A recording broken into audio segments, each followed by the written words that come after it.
Speaking of retractable screens, the folks at Phantom are expanding the possible applications for this category.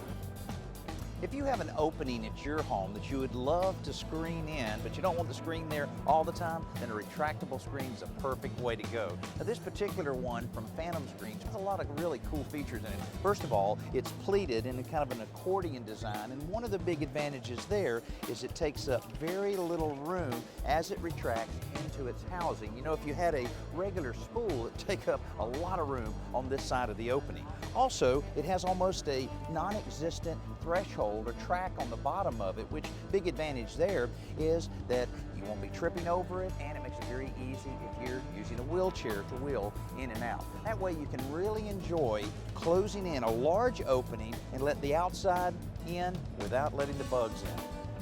If you're interested in keeping bugs out of the garage, Breezy Living has an interesting option to do that conveniently and inexpensively.